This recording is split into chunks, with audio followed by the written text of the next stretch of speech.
Chicken Mughlai కర్రీని ఎలా prepare చేసుకోవాలో ఈ వీడియోలో చూసేద్దాం. దానికోసం కావాల్సినవి ఉల్లిపాయలని చిన్న తురుముగా చేసుకొని నూనె మరిగిన తర్వాత అందులో బ్రౌన్ కలర్లో వచ్చేంత వరకు వేయించుకోవాలి. తర్వాత 1 టేబుల్ స్పూన్ అల్లం వెల్లుల్లి పేస్ట్ని పచ్చివాసన పోయేంత వరకు వేయించుకోవాలి. తర్వాత మ్యారినేట్ చేసిన చికెన్ పీసెస్ని ఇందులో వేసి బాగా కలుపుకొని ఒక 5 మినిట్స్ వరకు మీడియం ఫ్లేమ్లో ఉడికించుకోవాలి. తర్వాత టమోటాలని చిన్న స్లైసెస్గా కట్ చేసుకొని టమోటాలని అందులో వేసుకొని అప్పుడే ఉప్పు కూడా వేసేసుకుంటే మనకి ఆ టమోటా ముక్కలు అనేవి పీసెస్లా కాకుండా మెత్తగా ఉడుకుతాయి. కావాలి అంటే టమోటా వేసుకోవచ్చు, లేదు అంటే కనుక మీరు స్కిప్ చేసేయచ్చు. నెక్స్ట్ టమోటాస్ మొత్తం మెత్తగా అయిన తర్వాత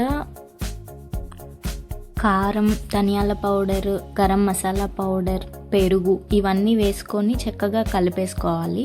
తర్వాత కొంచెం వాటర్ పోసేసి మీడియం ఫ్లేమ్లో ఉడికించుకోవాలి ఈ మసాలాలన్నీ. తర్వాత 2 ఎగ్స్ని ముందుగానే పగలగొట్టుకొని ఒక బౌల్లో వేసేసుకున్నాను. ఎందుకంటే డైరెక్ట్గా కూడా వేయొచ్చు, కాకపోతే డైరెక్ట్గా కర్రీలో వేసేటప్పుడు ఆ ఎగ్ షెల్ అందులో పడిపోతుందేమో అనేసి నేను ఇలా చేసుకున్నాను. మీరు కావాలి అంటే డైరెక్ట్గా వేసేసుకోవచ్చు.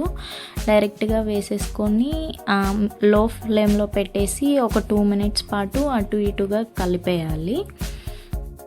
ఒక 5 మినిట్స్ తర్వాత లిడ్ ఓపెన్ చేసి ఆ టెక్స్చర్ చెక్ చేసుకొని ఇంకా మీకు దగ్గరగా కావాలి అనుకుంటే ఇంకొంచెం సేపు లో ఫ్లేమ్లో ఉంచి స్టవ్ ఆఫ్ చేసుకుంటే మన చికెన్ మొగలై కర్రీ రెడీ.